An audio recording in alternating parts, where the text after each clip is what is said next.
High, good morning সবাইকে। না, আজ আমি যখন উঠেছিলাম তখন আর গুড মর্নিং ছিল না। তখন বেলা 11টা বাজছিল। আর আমার শরীরটা না খুব ভালো ছিল না, প্রেশারটা খুব লো হয়ে গেছিলো, তাই আজকে একটু বেলা করে ঘুমিয়ে নিচ্ছিলাম।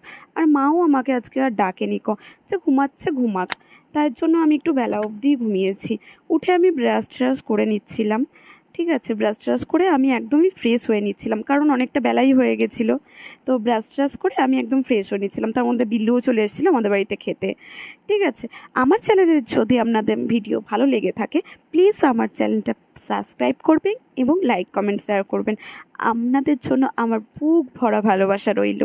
আমি তার মধ্যে ফ্রেশ ট্রেশ হয়ে নিয়ে জামা কাপড়গুলো মিলে দিচ্ছিলাম। আর আমার কাজ না আমি নিজেই করি, মাকে খুব একটা বলি না মা জানে আমার শরীরটা ভালো না, তাও আমি নিজের কাজটা নিজেই করছিলাম, কারণ মা তো ওখানে রান্নাবান্না করছিল। তার জন্য মাকে আর কিছু বলিনি আমি নিজেই জামা কাপড় কেচে নিজেই মিলে দিচ্ছিলাম। মিলে দেওয়ার হয়ে যাওয়ার পরে বাপরে, আমার যা বিছানার অবস্থা, কি অবস্থা হয়েছিল! ঘুমানোর পরে মানে ওঠার পরে আর না বিছানাটা ঠিক করে গোছানো হয়নি। আর আমার না একটু অগোছালো জিনিস না খুব ভালো লাগে, জানো তো। অগোছালো বই, অগোছালো জিনিস, অগোছালো খাট আমার খুব ভাল লাগে, কারণ আমি একটু নিজে খামখেয়ালি টাইপের।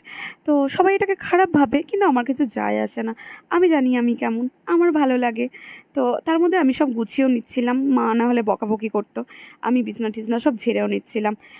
ঝেড়ে নেওয়ার পরে আমি নিজের মেঝেটাও ঝাড় দিয়ে নিচ্ছিলাম, কারণ মা সকালবেলা ঘর মুছেছিল, যার জন্য আর ঘর মোছার দরকার পড়েনি। বিছনার যা ময়লা পড়েছিল আমি নিজে ঝাড় দিয়ে পরিষ্কার করে নিচ্ছিলাম মেঝেটা, নাহলে বালি কিচকিচ করতো। তারপরে মাকে দেখলাম মা বাসন মাজছে। আমাকে আর ডাকেনি, কিছু করতেও বলেনি, কারণ মা জানে আমার শরীরটা খুব একটা ভালো না। তার জন্য মা নিজেই সব করে নিচ্ছিল। আমি যাচ্ছিলাম আমাদের বাইরে ছোটো কলে জল দেখতে। আমাদের একটা বাইরে ছোট্ট পাড়া কল আছে, ওইটার জল পড়ছিল নাকি আমি দেখতে গেছিলাম। কলের মুখটা দেখেছো, বিড়ালে আছড়ে আছড়ে একদম নষ্ট করে দিয়েছে। তারপরে আমি খেতে বসে গেছিলাম। মা বলছিল যে অনেকটা বেলা হয়ে গেছে, আর কিছু খাওয়ার দরকার নেই, একদম দুপুরের খাবার খেয়ে নে। তার জন্য মা আমার জন্য ভাতও বেড়ে দিয়েছিল। ভাত টাত বেড়ে মা আমার জন্য বাটা মাছের ঝাল করেছিল, আমার খুব ফেভারিট ডিমবালা বাটা মাছ। ডাল করেছিল, মা আমাকে খাইয়ে দিচ্ছিল। ঠিক আছে, আমার চ্যানেলের ভিডিও যদি আপনাদের ভালো লেগে থাকে, প্লিজ আমার চ্যানেলটা সাবস্ক্রাইব করবেন। আপনাদের জন্য আমার অনেক ভালোবাসা। আমার পাশে থাকবেন এবং আমাকে একটু প্লিজ সাপোর্ট করবেন।